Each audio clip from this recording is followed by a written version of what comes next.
ಇಲ್ಲಿ ಶ್ರೀರಂಗಪಟ್ಟಣದಲ್ಲಿ ಆತನ ಮೂಲ ಒರಿಜಿನಲ್ ಅರಮನೆ ಇಲ್ಲಿದೆ ಸ್ನೇಹಿತರೆ. ಹೇಗಿದೆ ನೋಡೋಣ. 4ನೇ ಆಂಗ್ಲೋ ಮೈಸೂರು ಯುದ್ಧದಲ್ಲಿ ಬ್ರಿಟಿಷರು ಇದನ್ನು ನೆಲಸಮ ಮಾಡಿಬಿಡ್ತಾರೆ. ಕಾರಣ ಏನು ಅಂದರೆ ಆತನ ಒಂದು ಪಳೆಯುಳಿಕೆಗಳು ಯಾವುದು ಇರಬಾರ್ದು, ಆತನ ಹೆಸರಲ್ಲಿ ಯಾರೋ ಒಗ್ಗೂಡಬಾರ್ದು. ಟಿಪ್ಪು ಸುಲ್ತಾನ್ಗೆ ಟೈಗರ್ ಆಫ್ ಮೈಸೂರು ಅಂತ ಟೈಟಲ್ ಇದೆ. ಹೈದರಿನ ಅರ್ಥನೇ ಸಿಂಹ ಅಂತ. ಕರ್ನಾಟಕದ ಇತಿಹಾಸದಲ್ಲಿ ಸ್ನೇಹಿತರೆ, ಇದು ಶ್ರೀರಂಗಪಟ್ಟಣದಲ್ಲಿರುವಂತಹ ಟಿಪ್ಪು ಸುಲ್ತಾನನ ಅರಮನೆ ಸ್ನೇಹಿತರೆ.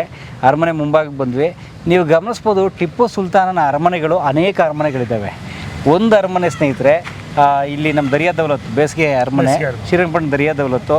ಇನ್ನೊಂದು ನೀವು ಬಂದರೆ ನಮ್ಮ ನಂದಿ ಬೆಟ್ಟದಲ್ಲಿ ಅದೊಂದು ಅರಮನೆ ಇದೆ, ದೇವನಹಳ್ಳಿಲಿ ಒಂದಿದೆ, ಬೆಂಗಳೂರು ಸೆಂಟ್ರಲ್ ಚಾಮರಾಜಪೇಟೆಯಲ್ಲೇ ಒಂದಿದೆ.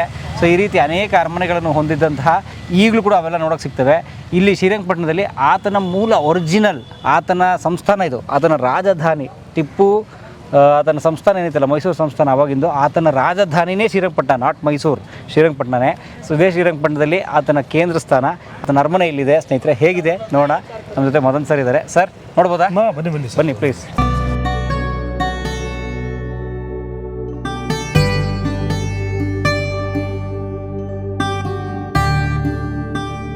ಸರ್, ಇದು ಇಲ್ಲಿ ಭಾಳಷ್ಟು ಪಾರ್ಟ್ ಬೈ ಪಾರ್ಟ್ ಇದ್ದಂಥ ಜಾಗ. ಈ ಒಂದು ಅವಶೇಷಗಳೇನಿದ್ದಾವೆ ಇದ್ರ ಕೆಳಗಡೆ ಗಾರ್ಡನ್ ಮಾಡಿದ್ದಾರೆ. ಇಲ್ಲೆಲ್ಲ ಹರಡ್ಕೊಂಡಂಗೆ ಈ ಭಾಗಗಳೆಲ್ಲ ಇತ್ತು. 4ನೇ ಆಂಗ್ಲೋ ಮೈಸೂರು ಯುದ್ಧದಲ್ಲಿ ಬ್ರಿಟಿಷರು ಇದನ್ನು ನೆಲಸಮ ಮಾಡಿಬಿಡ್ತಾರೆ. ಅಯ್ಯಯ್ಯ. ಕಾರಣ ಏನು ಅಂದರೆ ಆತನ ಒಂದು ಪಳೆಯುಳಿಕೆಗಳು ಯಾವುದು ಇರಬಾರ್ದು, ಆತನ ಹೆಸರಲ್ಲಿ ಯಾರೋ ಒಗ್ಗೂಡಬಾರ್ದು. ಈಗ ಯಾರು ಮುಮ್ಮಡಿ ಕೃಷ್ಣರಾಜ ಒಡೆಯರ್ ಅವ್ರನ್ನ ಇಲ್ಲಿಗೆ ತಂದು ಕೂರಿಸ್ತಾರೆ. 1799ರಲ್ಲಿ ಯುದ್ಧ ಆಯಿತು, ಆಂಗ್ಲೋ ಮೈಸೂರು ವಾರ ಆಯಿತು, ಟಿಪ್ಪು ಸತ್ತ. ಸೊ ನಂತರ ಅರಮನೆ ಇತ್ತು. ಆವತ್ತು ಯುದ್ಧದ ನಂತರನೇ ಫುಲ್ ಇದನ್ನು ಡೆಮಾಲಿಷ್ ಮಾಡಿಸ್ಬಿಡ್ತಾರೆ. ಅಯ್ಯಯ್ಯೋ. ಮಾಡಿಸ್ಬಿಡ್ತಾರೆ. ಇಲ್ಲಿದ್ದಂಥ ಭಾಳಷ್ಟು ಗ್ರಂಥಗಳು, ಮೈಸೂರು ಒಡೆಯರಿಗೆ ಸಂಬಂಧಪಟ್ಟಂಥ ಡೀಟೇಲ್ಸ್ಗಳು ಇಲ್ಲಿರ್ತವೆ. ಆ ಡೀಟೇಲ್ಸು ಕೆಲವೊಂದು ನಾಶ ಆಗೋಗ್ತವೆ. ಇಲ್ಲಿ ಬೆಂಕಿನೂ ಹಾಕ್ಲಾಗ್ತದೆ, ಡೆಮಾಲಿಶು ಮಾಡ್ತಾರೆ, ಭಾಳಷ್ಟು ದುಷ್ಕೃತಿಗಳು ಮಾಡ್ತಾರೆ ಯಾವುದು ಯುದ್ಧದ ನಂತರಗಳು. ಆ ರವರು ಫುಲ್ಲು ಈ ಟೋಟಲ್ ಒಳಗಡೆ ಲೂಟಿ ಎಲ್ಲ ನಡೆಯುತ್ತಂತೆ ಆಗ ಎಲ್ಲಿ ಟೌನ್ ಒಳಗಡೆ. ಆದರೆ ಕೆಲವು ಮಂದಿ ಇದ್ದಂಥ ಜಾಗಗಳಲ್ಲಿ ಲೂಟಿನೂ ನಡೆಯುತ್ತೆ. ಯುದ್ಧ ಆದಮೇಲೆ ಬರೋದೇ ನಾಶ, ಲೂಟಿಗಳೇ ನಡೆಯೋದು. ಆವಾಗಲೂ ಇಲ್ಲೂ ಅದೇ ಥರ ಘಟನೆಗಳು ನಡೆದೋಯ್ತು. ಆ ನಂತರ ಯಾವುದೋ ಅವಶೇಷಗಳು ಇರಬಾರ್ದು ಅನ್ನೋ ದೃಷ್ಟಿನಲ್ಲೇ ಇದನ್ನು ಡೆಮಾಲಿಷ್ ಮಾಡಲಾಯಿತು. ಸೊ ಇದನ್ನು ಬೇಕಂತಲೇ ನಾಶ ಮಾಡೋದು? ಹೌದೌದು. ಇದು ಯಾವುದೋ ಪ್ರಕೃತಿ ಹೊಡೆತಕ್ಕೆ ಸಿಕ್ಕ ನಾಶ ಇಲ್ವೇ ಇಲ್ಲ. ಅದು ಗ್ರಡ್ಜ್ ಯಾಕಿರುತ್ತೆ ಸರ್? ಒಬ್ಬ ಗೆದ್ದವನು ಸೋತ ಮೇಲೆ ಇದು ಈ ಗ್ರಡ್ಜ್ ಯಾಕಿರುತ್ತೆ? ಈಗ ನೋಡಿ, ಆತನ ಸಮಾಧಿ ಸ್ಥಳ ಆಗ್ಬೋದು, ಬೇಸಿಗೆ ಅರಮನೆ ಆಗ್ಬೋದು, ಅದು ಹಾಗೆ ಬಿಟ್ಬಿಟ್ರು. ಕೆಲವೊಂದನ್ನು ಮಾತ್ರ ಅವರು ಇದನ್ನು ಮಾತ್ರ ಡೆಮಾಲಿಷ್ ಮಾಡಿಬಿಟ್ರು. ಭಾಳಷ್ಟು ಅಮೂಲ್ಯವಾದದನ್ನೆಲ್ಲ ಬ್ರಿಟಿಷರು ಹೊತ್ತೊಯ್ತಾರೆ, ಇದನ್ನು ಹಾಗೆ ಬಿಡ್ತಾರೆ. ಈಗ ಕರೆಕ್ಟಾಗಿ ಇದನ್ನು ASI ಅವರು ಈ ರೀತಿಯಾಗಿ ಮೇಂಟೆನೆನ್ಸ್ ಮಾಡ್ತಾಯಿದ್ದಾರೆ. ಓಕೆ. ಟಿಪ್ಪು ಮತ್ತು ಟಿಪ್ಪುವಿನ ತಂದೆ ಹೈದರಾಲಿಯ ಕಥೆ ಮಾತಾಡೋದಾದರೆ ಯಾರು ಇವರು? ಟಿಪ್ಪು ಹುಟ್ಟಿದ್ದು ದೇವನಹಳ್ಳಿಯಲ್ಲಿ, ಬೆಂಗಳೂರು. ಹೈದರಾಲಿ ಹುಟ್ಟಿದ್ದು ಬೂದಿಕೋಟೆಯಲ್ಲಿ. ಎಲ್ಲಿದೆ ಅದು? ಅದು ನಿಯರ್ಲಿ ಕೋಲಾರದ ಹತ್ರ ಬರುತ್ತೆ. ಕೋಲಾರದ ಹತ್ರ ಬೂದಿಕೋಟೆ. ಟಿಪ್ಪು ಹುಟ್ಟಿದ್ದು ದೇವನಹಳ್ಳಿ, ಹೈದರಾಲಿಗೆ ತಂದೆ ಇರೋದಿಲ್ಲ. ಆತ ತನ್ನ ಸೋದರ ಮಾವನ ಕಡೆಯಿಂದ ಮೈಸೂರಿನ ಸೈನ್ಯಕ್ಕೆ ಕುದುರೆ ನೋಡ್ಕೊಳ್ಳೋಕ್ಕೆ ಸೇರಿಕೊಂಡು, ಆನಂತರ ಸೈನಿಕನಾಗಿ, ಆನಂತರ ಒಂದು 50 ಜನ ಪದಾತಿ ದಳದ ಪ್ರಮುಖನಾಗಿ, ಆನಂತರ ಸೇನಾಪತಿಯಾಗಿ, ದಂಡನಾಯಕನಾಗಿ ಆತ ಸ್ಟೆಪ್ ಬೈ ಸ್ಟೆಪ್ಪು ಬರ್ತಾನೆ. ಆತ ಬರೀ ಪರಿಕ್ರಮಶಾಲಿ ಅಲ್ಲ, ರಾಜತಾಂತ್ರಿಕವಾಗಿ ನಿಪುಣ. ಓಕೆ. ಆತ ಕನ್ನಡ ಒಂದು ಈ ಉರ್ದು ಬಿಟ್ಟರೆ ಬೇರೆ ಇನ್ಯಾವುದೇ ಭಾಷೆ ಬರ್ತಾ ಇರಲಿಲ್ಲ. ಟಿಪ್ಪುಗೆ ಕನ್ನಡ, ಹಿಂದಿ, ಉರ್ದು, ಇಂಗ್ಲೀಷ್, ಫ್ರೆಂಚ್ ಬರ್ತಾಯಿತ್ತು. ಪಂಚಭಾಷಾ ಪಂಡಿತ ಅವನು. ಹೌದು. ಆದರೆ ರಾಜನೀತಿನಲ್ಲಿ ಹೈದರಾಲಿ ಅಷ್ಟು ನಿಪುಣ ಅಲ್ಲ. ಟಿಪ್ಪು ಸುಲ್ತಾನ್ಗೆ ಟೈಗರ್ ಆಫ್ ಮೈಸೂರು ಅಂತ ಟೈಟಲ್ ಇದೆ. ಹೈದರಿನ ಅರ್ಥನೇ ಸಿಂಹ ಅಂತ. ಹೈದರ್ ಅಂದರೆ ಅರ್ಥನೇ ಸಿಂಹ. ಹೈದರ್ ಅಲಿ. ಅಂದರೆ ಹೆಸರಿನಲ್ಲೇ ಸಿಂಹ ಅಂತ ಇದಿದೆ. ಆ ಕಾರಣಕ್ಕೇನೋ ಒಂದು ಟೈಗರ್ ಆಫ್ ಮೈಸೂರು ಹುಲಿ ಅಂದರೆ ಅಷ್ಟಿಷ್ಟ ಅನ್ನೋ ಒಂದು ಇದು ಪ್ರಚಲಿತಕ್ಕೆ ಬಂದಿರ್ಬೋದು. ಮತ್ತು ಆತನಿಗೆ ಟೈಗರ್ ಆಫ್ ಮೈಸೂರು ಅನ್ನೋ ಒಂದು ಟೈಟಲ್ ಇತ್ತು. ಹೈದರಲ್ಲಿಗೆ ಜನ್ಮಜಾತವಾಗಿ ಹೆಸರಿನಲ್ಲೇ ಸಿಂಹ ಅನ್ನೋ ಒಂದು ಹೆಸರು ಅನ್ವರ್ತನಾಮ ಇತ್ತು. ಹೈದರ್ ಅಂದ್ರೇ ಸಿಂಹ ಅಂತಲೇ ಅರ್ಥ. ಸೊ ಈತ ಸೇರ್ಕೊಂಡ ನಂತರ ನಂಜರಾಜ ದಳವಾಯಿ ನಂಜರಾಜನ ಆಳ್ವಿಕೆಯಲ್ಲಿ ಈತ ಸ್ವಲ್ಪ ಪ್ರಮುಖನಾಗಿ ಬರ್ತಾನೆ ಯಾರು ಹೈದರಲ್ಲಿ. ಯಾವುದರಲ್ಲಿ? ಮೈಸೂರು ಸ್ಟೇಟಲ್ಲಿ. ಮೈಸೂರು ಅಲ್ಲಲ್ಲ, ಹೈದರಲ್ಲಿ ಕುದುರೆ ಕಾಯೋಕ್ಕೆ ಸೇರ್ಕೊಳ್ಳೋದು ಮೈಸೂರು ಸಂಸ್ಥಾನದಲ್ಲಿ. ಮೈಸೂರು ಸಂಸ್ಥಾನದಲ್ಲಿ. ಅವಾಗ ಯಾರು ರಾಜರ? ಇವರೇ ಒಡೆಯರ? ದಳವಾಯಿ ನಂಜರಾಜ ಇದೇ ಮೇಲ್ವಿಚಾರಕ್ಕೆ ಎಲ್ಲ ನೋಡ್ಕೋತಾ ಇರ್ತಾನೆ. ಯಾರು ಮೈಸೂರು ಮಹಾರಾಜರು ಇದರಲ್ಲಿ ಸ್ವಲ್ಪ ಯಾವಾಗ ಅವರು ಸ್ವಲ್ಪ ಬಲ ಕಮ್ಮಿ ಆಗುತ್ತೆ, ದಳವಾಯಿ ನಂಜರಾಜ ಆಳ್ವಿಕೆ ಮಾಡ್ತಾ ಇರ್ತಾನೆ. ಆ ದಳವಾಯಿ ನಂಜರಾಜ ಈತನ ಬಹಳವಾಗಿ ನಂಬಿರ್ತಾನೆ. ಈತ ಈ ಯುದ್ಧದಲ್ಲಿ ಕೊಳ್ಳೆ ಆಗಿರೋದನ್ನೆಲ್ಲ ತಂದು ಸಂಬಳ ಕೊಡೋವಂಥದ್ದು, ಖರ್ಚು ವೆಚ್ಚ ಎಲ್ಲ ಹೈದರಲ್ಲಿ ನೇರವಾಗಿ ಮಾಡೋಕ್ಕೆ ನಿಂತ್ಕೋತಾನೆ. ಕಾಲಾನಂತರದಲ್ಲಿ ಆ ದಳವಾಯಿ ನಂಜರಾಜ ಸ್ವಲ್ಪ ವೀಕ್ ಆದ ನಂತರ ನೇರವಾಗಿ ಇನ್ನು ಮಿಕ್ಕಿದ್ದೆಲ್ಲ ದಳವಾಯಿ ನಂಜರಾಜ ಏನು ಮಾಡ್ತಿದ್ದ ಅದನ್ನೇ ನೇರವಾಗಿ ಹೈದರಲ್ಲಿ ಮಾಡೋಕ್ಕೆ ನಿಂತ್ಕೋತಾನೆ. ಹೈದರಲ್ಲಿ ಮರಣ ನಂತರ ಟಿಪ್ಪು ಸುಲ್ತಾನು ಸ್ವತಂತ್ರವಾಗಿ ರಾಜ ಅಂತ ಘೋಷಣೆ ಮಾಡಿಕೊಂಡು ಶ್ರೀರಂಗಪಟ್ಟಣದಿಂದ ನೇರ ಆಳ್ವಿಕೆ ಮಾಡ್ತಾನೆ. ಓಕೆ. 1780ನೇ ಇಸ್ವಿ ತನಕ ಎರಡನೇ ಆಂಗ್ಲೋ ಮೈಸೂರು ವಾರ ಕಟ್ಟಕಡೆ ಸಮಯದಲ್ಲಿ ಹೈದರಲ್ಲಿ ಬದುಕಿರ್ತಾನೆ. ಆ ಗೆಲುವಿನ ಅಂತ್ಯ ಏನಿರ್ತದೆ, ಎರಡನೇ ಮೈಸೂರು ಯುದ್ಧ, ಅದು ಸತ್ತ ನಂತರ ಟಿಪ್ಪು ಗೆಲುವಾಗೋಗಿರ್ತದೆ. ಎರಡನೇ ಯುದ್ಧ ಗೆದ್ದ ಅನ್ನೋ ಥರದಲ್ಲಿ ಮೂರನೇ ಯುದ್ಧ ಪ್ರಾರಂಭ ಆಗುತ್ತೆ ನೋಡಿ. 1790ನೇ ಇಸ್ವಿ ನಂತರ ಮೂರನೇ ಯುದ್ಧದಲ್ಲಿ ಸೋತೋಗ್ತಾನೆ. ಆವಾಗಲೇ 2 ಮಕ್ಕಳನ್ನ ಅಡ ಇಡೋದು, ಆ ಅಡಮಾನ ಇಟ್ಟ ನಂತರ ಅದಕ್ಕೆ ಟ್ಯಾಕ್ಸಸ್ ಜಾಸ್ತಿ ಆಗೋದು, ಅದು ಟ್ಯಾಕ್ಸಸ್ ಜಾಸ್ತಿ ಆಗಿ ಟ್ಯಾಕ್ಸು ಕಲೆಕ್ಟ್ ಮಾಡೋ ವಿಚಾರದಲ್ಲಿ ಪಾಳೆಗಾರರು, ಪಬ್ಲಿಕ್ಕು, ಅಂದರೆ ಅಲ್ಲಿ ಆಗಿನ ಇರ್ತಂಥ ನಾಗರಿಕರು ಭಾಳಷ್ಟು ಕಲಹಕರ ಘಟನೆಗಳೆಲ್ಲ ನಡೀತವೆ. 4ನೇ ಮೈಸೂರು ಯುದ್ಧ 1799ರಲ್ಲಿ ನಡೆಯುತ್ತೆ. ಅಂದರೆ ಈ ಕೆಲವೊಂದು ಒಪ್ಪಂದದ ವಿಚಾರವಾಗಿ ನಡೆಯುವಂಥ ಯುದ್ಧ ಅದು. ಓಕೆ. ಆ ಒಪ್ಪಂದದಲ್ಲಿ ನಾವು ಇದನ್ನು ಒಪ್ಪಲ್ಲ, ಅದನ್ನು ಒಪ್ತೀನಿ, ನೀವು ಇದನ್ನು ಒಪ್ಪಿ, ಈ ರೀತಿಯ ಬಲವಂತದ ಏರಿಕೆಗಳಿರ್ತವೆ. ಅದನ್ನು ಒಪ್ಪದೇ ಇದ್ದಂಥ ಸಮಯದಲ್ಲಿ ದಿಢೀರಂತ ದಾಳಿ ಆಗೋದು. ಸೊ ಅದು ಗೊತ್ತಾಯಿತು, ವಾಟರ್ ಗೇಟ್ ಹತ್ರ ಸಾಯ್ತಾನೆ ಅಷ್ಟೇ. ಅಂದರೆ ಹೈದರಲ್ಲಿ ಒಬ್ಬ ಬಡವ, ಒಬ್ಬ ತುಂಬ ಕಡು ಬಡವ ಆತ, ಸಾಮಾನ್ಯ ಮಹತ್ವಾಕಾಂಕ್ಷೆಯಿಂದ ಮೇಲ್ ಬರ್ತಾ ಹೋದ ಆತ. ಸರ್ ಹೌದು. ಈಗ ಕೆಲವು ರಾಜಕಾರಣಿಗಳನ್ನೇ ತೆಗೆದುಕೊಳ್ಳಿ ನೀವು, ಸ್ವಲ್ಪ ಟಾಪ್ ಲೆವೆಲ್ಗೆ ಹೋಗಿರೋರು ಎಲ್ಲರೂ ಕೂಡ ಜನಸಾಮಾನ್ಯರ ಮಧ್ಯದಿಂದನೇ ಹೋಗಿರೋದು. ತುಂಬ ಸಾಮಾನ್ಯ ಹಂತದಿಂದ ಹೋಗಿರ್ತಾರೆ. ನೀವು ಅವ್ರ ಮಕ್ಕಳುಗಳನ್ನ ನೋಡಿ, ಅವ್ರ ಮಕ್ಕಳುಗಳು ಯಾವ ರೀತಿ ಡೌನ್ಫಾಲ್ ಆಗ್ತಾ ಹೋಗ್ತಾರೆ. ಇವ್ರ ಸ್ಟೈಲ್ ಇರೋದಿಲ್ಲ. ನಿಮಗೆ ಸ್ಟ್ರಗಲ್ ಇಲ್ಲದೆ ನೀವು ಹೋದರೆ ನಿಮಗೆ ಕೆಪಾಸಿಟಿ ಬರೋದಿಲ್ಲ.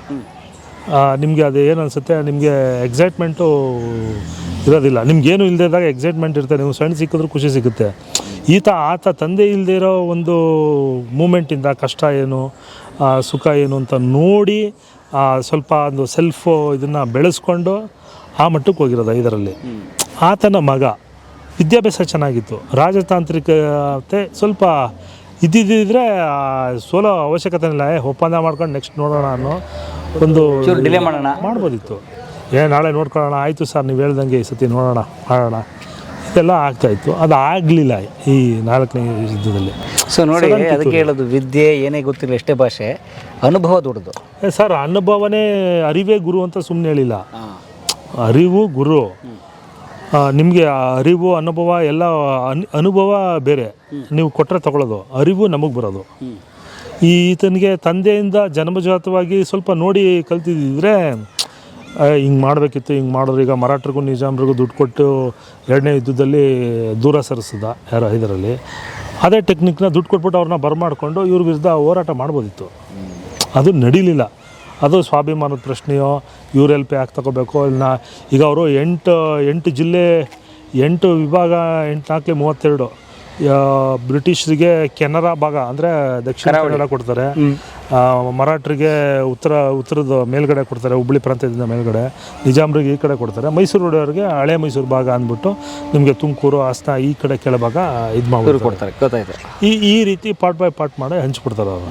ಅವ್ರದ್ದೇನು ಎಲ್ಲರಿಂದನೂ ಆದಾಯ ಬರಬೇಕು. ಸೊ ಬಟ್ ಮೈಸೂರು ಹೆಸರು ಇದರಲ್ಲಿ ಕಂಟ್ರೋಲ್ ಮಾಡಿಲ್ಲ ಸರ್. ಹೈದರಲ್ಲಿ ಅಲ್ಲಿವರೆಗೂ ರಾಜ ಅಂತ ಘೋಷಣೆ ಮಾಡ್ಕೊಂಡಿರಲಿಲ್ಲ. ಆದರೆ ಆ ಕೆಲಸ ಮಾಡಿದ್ದು ಟಿಪ್ಪು. ಅಲ್ಲಲ್ಲ, ಬಟ್ ರಾಜ ಅಂತ ಘೋಷಣೆ ಮಾಡ್ಕೊಳ್ದೇ ಇದ್ರು, ಆಡಳಿತ ಎಲ್ಲ ಹೈದರಲ್ಲಿನೇ ಮಾಡ್ತಿದ್ದ. ಹೌದು, ಅದು ಎಲ್ಲಿ ಮಾಡ್ತಿದ್ದ ಅಂದರೆ ಇವರು ಅಲ್ಲಿಗೆ ಇವರು ಸ್ವಲ್ಪ ಇದಕ್ಕೆ ಕೂತ್ಕೊಂಡಿದ್ರು, ಏನೆಲ್ಲ ಇವನೇ ಮಾಡ್ತಾನಲ್ಲ ಅಂತ. ದಳವಾಯಿ ನಂಜರಾಜನ ಕೆಲಸನ ಹೈದರಲ್ಲೇ ಮಾಡ್ತಾಯಿದ್ದ. ಅಂದರೆ ಮೈಸೂರು ಅರಸರು ಯಾರನ್ನ ಅವ್ರು ನಡ್ಸ್ಕೊಂಡ್ರೆ ಸಾಕು ನಂಗಿತ್ತ ಅಥವಾ ಹೌದು ಅದು ಆ ಸ್ಥಿತಿಲಿ ಇದ್ದದಕ್ಕೇ ಆ ಒಂದು ಇದನ್ನು ಎನ್ಕೇಜ್ ಮಾಡ್ಕೊಂಡಿದ್ದ ಇದರಲ್ಲಿ. ಟಿಪ್ಪು ಸ್ವತಂತ್ರವಾಗಿ ನಾನೇ ರಾಜ ಅಂತ ಘೋಷಣೆ ಮಾಡಿಕೊಂಡು ಶ್ರೀರಂಗಪಟ್ಟಣದಿಂದ ರಾಜ್ಯಭಾರ ಮಾಡಿದ್ರು. ಸೊ ಟಿಪ್ಪು ನಾನೇ ರಾಜ ಅಂತ ಘೋಷಣೆ ಮಾಡ್ಕೊಂಡಾಗ ಮೈಸೂರು ಅರಸರು ಏನಾದ್ರು ಅವಾಗ? ಸೊ ಮುಮ್ಮಡಿ ಕೃಷ್ಣರಾಜ ಒಡೆಯರು ಅವ್ರಿಗೆ ಪಟ್ಟ ಕೂರಿಸಿದ್ದು 1800ರಲ್ಲಿ, ಅಂದರೆ 4-5 ವರ್ಷ ಮಗು. ಆ ಸಮಯದಲ್ಲಿ ಇನ್ಯಾರೂ ಇರಲಿಲ್ಲ, ಹಾಂ, ಅವ್ರಿಗೆ ಅರಮನೆನೇ ಇರಲಿಲ್ಲ ಮೈಸೂರು ಮಹಾರಾಜರಿಗೆ. ಹಾಂ, ಇರಲಿಲ್ಲ. ಅದು ಈಗ ಇದೆಯಲ್ಲ ಈಗಿರೋಕ್ಕೆ ಮುಂಚೆ ಒಂದು ಸೌಂದರ್ಯ ವಿಲಾಸ ಇತ್ತು, ಅದೇ ಮರದ್ದು. ಅದು 1800ರಲ್ಲಿ ಕಟ್ಟಿಸ್ತಾರೆ. 1897ರಲ್ಲಿ ಬೆಂಕಿಗೆ ಆಹುತಿ ಆಗುತ್ತೆ. ಆನಂತರ ಹೊಸ ಅರಮನೆ 1912ರಲ್ಲಿ ಪೂರ್ಣ ಮಾಡಿರ್ತಾರೆ. 1897ರಿಂದ 1912, 15 ವರ್ಷಗಳ ಕಾಲ ಅವ್ರಿಗೆ ಅರಮನೆಯೇ ಇರಲಿಲ್ಲ. ಆಮೇಲೆ ಕಟ್ಟಿಸಿದ್ದು ಅರಮನೆ. ಇನ್ನುಳಿದಂತೆ ಬಂದಿದ್ದೆಲ್ಲ ಇತಿಹಾಸವೇ.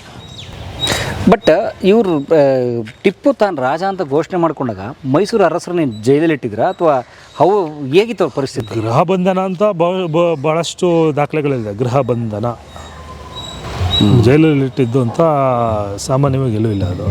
ಸೊ ಅವ್ರಿಗೆ ಅರಮನೆ ಇಲ್ಲ ಅಂದರೆ ಗೃಹ ಬಂಧನ ಎಲ್ಲಿ? In which house? ಸೊ ಇಲ್ಲೇ ಶ್ರೀರಂಗಪಟ್ಟಣದಲ್ಲೇ ಇಲ್ಲಿ ನಮ್ಮ ಇದಿದೆ ರಂಗನಾಥನ ದೇವಸ್ಥಾನ, ಅಲ್ಲಿ ಅಗ್ರಹಾರ ಇತ್ತು. ಅಲ್ಲೇ ಎಲ್ಲ ಒಂದು ಕಡೆ ವಾಸ ಇದ್ರು ಅನ್ನೋ ದಾಖಲೆ ಇದೆ. ಇದೆ. ಹಾಂ. ಆ ಮೈಸೂರು ಅರಸರು ಫ್ಯಾಮಿಲಿ. ಹಾಂ, ಫ್ಯಾಮಿಲಿ. ಅವರು ಹುಟ್ಟಿದಂಥ ಜಾಗ ಅಲ್ಲೊಂದು ಸಣ್ಣ ಗುಡಿ ಇದೆ. ಹಾಂ, ಅಲ್ಲಿ ತೋರಿಸ್ತೀನಿ ಬನ್ನಿ. ಅಲ್ಲೊಂದು ವಿಜಯನಗರದ ಹಳೆಯ ಅರಮನೆ ಅವಶೇಷಗಳು ಇದೇ ಥರ ಇದೆ. ಅವಶೇಷಗಳಿಲ್ಲ ಇಷ್ಟು. ಅಲ್ಲಿತ್ತು ವಿಜಯನಗರದ್ದು ಅರಮನೆ, ರಂಗನಾಥನ ದೇವಸ್ಥಾನ ಮುಂಭಾಗ. ಅಂದರೆ ಟಿಪ್ಪು ಸತ್ತ ನಂತರ ಮೈಸೂರು ಮಹಾರಾಜರು ವಾಪಸ್ ಕೊಟ್ಟರು ಬ್ರಿಟಿಷ್ನರು, ಬೇಸ್ಡ್ ಆನ್ ಕಂಡೀಷನ್ಸ್. ಹಾಂ, ಹೌದೌದು. ಆ ಕಂಡೀಷನ್ ಇಟ್ಕೊಂಡೆ ಅವರು ಎಲ್ಲ ಇದು ಮಾಡಿರೋದು. ಸೊ ಬನ್ನಿ ಒಂಚೂರು ಅರಮನೆ ತೋರಿಸಿ ನೋಡೋಣ, ನಿಮಗೆ ಏನೇನೇನೇನು ಗ್ರಹಿಸ್ತಾ ಇದೆ. ಇಲ್ಲಿ ನೀವು ನೋಡ್ದಂಗೆ ಯಾವುದೇ ಫಲಕಗಳಿಲ್ಲ. ಹಾಂ, ನಿಮಗೆ ಈ ರೀತಿಯಾಗಿ ಉಪಯೋಗ ಆಗ್ತಾಯಿತ್ತು, ಇದು ಈ ರೀತಿ ಇತ್ತು ಅನ್ನೋದಕ್ಕೆ ಯಾವುದೇ ರೀತಿಯಾದ ದಾಖಲೆಗಳು ನೀವೇ ನೋಡ್ತಾ ಇದ್ರೆ ಯಾವುದಿಲ್ಲ. ಓಕೆ, ಲೈಕ್ ಟಿಪ್ಪು ರೂಮ್ ಯಾವುದು, ದರ್ಬಾರ್ ಹಾಲ್ ಯಾವುದು? ಯಾವುದಿಲ್ಲ, ಆ ಥರ ಯಾವುದಿಲ್ಲ. ಓಕೆ, ಎಲ್ಲ ನಿಮಗೆ ಮೋಟ್ ಗೋಡೆಗಳೇ ಕಾಣಿಸುತ್ತೆ. ಓಕೆ, ಸೇಮ್ ಸ್ನೇಹಿತರೆ, ನೀವು ಹೇಗೆ ವಿಜಯನಗರ ಸಾಮ್ರಾಜ್ಯದಲ್ಲಿ ಕೃಷ್ಣದೇವರಾಯರ ಅರಮನೆ ಅಥವಾ 1ನೇ 2ನೇ ಹರಿಹರ ರಾಯರ ಅರಮನೆಗಳು ನೀವು ನೋಡ್ತಿರಲ್ಲ, ಬರೀ ಬೇಸ್ಮೆಂಟ್ ಮಾತ್ರ ಇದೆ. ಹೇಗೆ ಅದಕ್ಕೆ ಕಟ್ಟಡ ಇಲ್ಲ, ಆ ಕಟ್ಟಡನೆಲ್ಲ ಸಂಪೂರ್ಣ ನಾಶ ಮಾಡಲಾಗಿದೆ. ಅದೇ ರೀತಿ ಈ ಟಿಪ್ಪು ಅರಮನೆ ಕೂಡ ಬರೀ ಬೇಸ್ಮೆಂಟ್ಗಳು, ಮುರಿದು ಹೋದ ಅವಶೇಷಗಳು ಮಾತ್ರ ಅದನ್ನ ಕತೆ ಹೇಳ್ಕೊಂಡು ನಿಂತವೆ ನೋಡಿ ಇಲ್ಲಿ. ಓಕೆ, ಹಂಗಾಗಿ ನೋಡಿ ಮೇಲೆ ಹೋದರೆ ಕೋಣೆಗಳು ಅದೇ ರೀತಿ ಎಲ್ಲ ಕಾಣ್ತಾ ಇದ್ದಾವೆ. ಸೊ ಇಟ್ ಕುಡ್ ಬಿ, ನಾನು ಈಗ ನಿಂತಿರೋದೇ ದರ್ಬಾರ್ ಹಾಲ್ ಇದ್ದರೂ ಇರಬಹುದು, ಯಾಕಂದರೆ ಇಲ್ಲೊಂದು ವೇದಿಕೆ ಥರ ಇದೆ, ಅಥವಾ ಆ ಕಡೆಯಿಂದ ಇದ್ದರೂ ಇರ್ಬೋದು, ಅದು ಕೂಡ ಸಾಧ್ಯತೆ ಇದೆ. ಯಾಕಂದರೆ ಒಂದು ಸಹಜವಾದ ಒಂದು ಕಟ್ಟಡ ನೀವು ನೋಡಿದ್ರೆ, ಇವನು ನಾವು ಬೆಳಗಾವಿ ಕಿತ್ತೂರಿನಲ್ಲಿ ಚೆನ್ನಮ್ಮಾಜಿಯವರ ಅರಮನೆ ಕೂಡ ತೋರಿಸಿದ್ದೀವಿ. ಅಲ್ಲೂ ಕೂಡ ಇದೇ ರೀತಿ ಒಂದು ಅರಮನೆ. ಇವತ್ತು ಹೇಗೆ ಜನ ಮನೆ ಕಟ್ತಾರಲ್ಲ, ಅವತ್ತು ಬಹುಶಃ ಅರಮನೆ ಕಟ್ಟಲಿಕ್ಕೆ ಒಂದು ಮೆಥಡ್ ಇತ್ತು ಅನಿಸುತ್ತೆ. ನೋಡಿ, ಇದು ದರ್ಬಾರು ಅಂತ ಅಂದ್ಕೊಂಡ್ರೆ ನೋಡಿ, ಎದುರುಗಡೆ ಜನ ಕೂರೋಕ್ಕೆ, ಸಭೆ ನಡೆಯೋಕ್ಕೆ ಬಹುಶಃ ಇದ್ದಿರಬಹುದು. ಮುಂದೆ ಇದು ಅದು ಎತ್ತರದ ಪ್ರದೇಶ, ಯಾಕಂದರೆ ಇಲ್ಲಿ ಸಿಂಹಾಸನ ಹಾಕೊಂಡು ರಾಜ ಕೂರಬೇಕು, ರಾಜನ ಪರಿವಾರ ಕೂರಬೇಕು. ಹಿಂದೆ ಆತನ ಸಪೋರ್ಟಿಂಗ್ ಸ್ಟಾಫ್ ಅವ್ರಿಗೆ ಅಡುಗೆ, ಊಟ, ತಿಂಡಿ ಅಥವಾ ಬೇರೆ ಬೇರೆ ಏನೇನೋ ಅಧಿಕಾರಿ ವರ್ಗಗಳು ಬಂದು ಅವ್ರ ಮಾಹಿತಿ ಕೊಡೋಕ್ಕೆ ಆ ಕೋಣೆಗಳು, ಕೊಠಡಿಗಳು ಈ ಥರ ಇರ್ತವೆ. ಬಹುಶಃ ಇವತ್ತಿನ AI ಕಾಲದಲ್ಲಿ ಯಾರಾದರೂ ಇದ್ರದ್ದೊಂದು ಫೋಟೋ ಅಥವಾ ವಿಡಿಯೋ ತೆಕ್ಕೊಂಡು ಇದ್ರದ್ದೊಂದು AI 3D ಡಿಸೈನ್ ಮಾಡಿ ತೋರ್ಸೋಕ್ಕೂ ಅವಕಾಶ ಇದೆ. ಸ್ನೇಹಿತರೆ, ನಾನೇ ಈಗ AI ಜೆಮಿನಿ ಅಂದರೆ ಗೂಗಲ್ ಜೆಮಿನಿ ಬಳಸಿ ಒಂದು ಇಮೇಜ್, ಅಂದರೆ ಟಿಪ್ಪು ಸುಲ್ತಾನ್ ಅರಮನೆ ಹೇಗಿದ್ದಿರಬಹುದು ಅಂತ ನಾನೇ ಒಂದು ಕೀವರ್ಡ್ ಹಾಕಿ ಸರ್ಚ್ ಮಾಡಿ ನೋಡಿದೆ. ಈ ಥರ ಬಂದಿದೆ. ದಿಸ್ ಇಸ್ ಜಸ್ಟೇ ಒಂದು AI ಜನ್ರೇಟ್ ಮಾಡಿರೋ ಇಮೇಜು. ಇದು ಒರಿಜಿನಲ್ ಅಂತ ಯಾರು ದಯವಿಟ್ಟು ತಿಳ್ಕೊಬಾರ್ದು. ನನ್ನ ಒಂದು ಕುತೂಹಲಕ್ಕೆ ಎಕ್ಸ್ಪೆರಿಮೆಂಟಿಗೆ ಮಾಡಿದ್ದೀನಿ ನಾನು. ಸೊ ಹೀಗಿದ್ದಿರ್ಬೋದಾ ಅಥವಾ ಇನ್ನೂ ಬೇರೆ ಥರ ಇರ್ಬೋದಾ ಗೊತ್ತಿಲ್ಲ. ಎನಿವೆ, ಸೊ ಇದು ನೋಡಿ ಅಂತೂ ಖುಷಿ ಆಯಿತು. ಸೊ ಇದು ಮೊದಲೆಲ್ಲ ಚೆನ್ನಾಗಿ ಉಳಿಸ್ಕೊಂಡಿದ್ರೆ ಇನ್ನೂ ಚೆನ್ನಾಗಿರೋದು. ಇರೋದನ್ನಾದ್ರೂ ಉಳಿಸೋಣ. ಓಕೆ, ಅದನ್ನು ಪ್ರೈವೇಟ್ ಗಾರ್ಡನಾ ಸರ್? ಗಾರ್ಡನ್ ಮಾಡ್ಕೊಂಡಿದ್ದಾರೆ. ಮುಂಚಿನ ಅಲ್ಲಿ ಅವಶೇಷಗಳು ಇದ್ದಿರೋ ಚಾನ್ಸಸ್ ಉಂಟು. ಹಾಂ, ಅಂದರೆ ಅರಮನೆಯ ಒಂದು ಖಾಸಗಿ ತೋಟ. ಹಾಂ, ತೋಟ ಇದೆ. ಈಗ 90s ಆದಮೇಲೆ ಮಾಡಿರೋದು ಇದು. ಓಹೋ, ಓಕೆ. ನೋಡಿ ಸ್ನೇಹಿತರೆ, ಇದು ಟಿಪ್ಪು ಅರಮನೆಯ ಕಥೆ. ಸೊ ಆ ಥರ ಇದು ಹೊಸ ಅರಮನೆ ಸ್ನೇಹಿತರೆ, ತುಂಬ ಮಾಡ್ರನ್, ಅಂದರೆ ತೀರಾ 1000 ವರ್ಷ ಹಳೆದಲ್ಲ, ಯಾಕಂದರೆ ಇಟ್ಟಿಗೆ ಬೆಳೆಸಿದ್ದಾರೆ. ಇವತ್ತು ಇದು ನಾಶ ಆಗಿದೆ. ಬನ್ನಿ ನಾವು ಮುಂದೆ ಹೋಗೋಣ.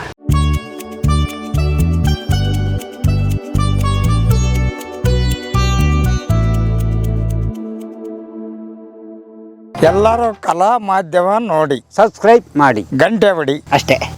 ವಿಡಿಯೋ ನೋಡಿದ್ದಕ್ಕೆ ನಿಮಗೆ ತುಂಬ ಧನ್ಯವಾದಗಳು. ಪುಸ್ತಕಗಳನ್ನು ಓದು ಮನಸ್ಸನ್ನು ಅರಳಿಸುತ್ತೆ, ಬುದ್ಧಿಯನ್ನು ಚುರುಕು ಮಾಡುತ್ತೆ, ಕಾಣದ ಹೊಸ ಲೋಕವನ್ನು ಪರಿಚಯಿಸುತ್ತೆ. ಹಾಗಾಗಿ ಓದುವ ಸಂಸ್ಕೃತಿ ಹೆಚ್ಚಾಗ್ಲಿ. ಧನ್ಯವಾದ.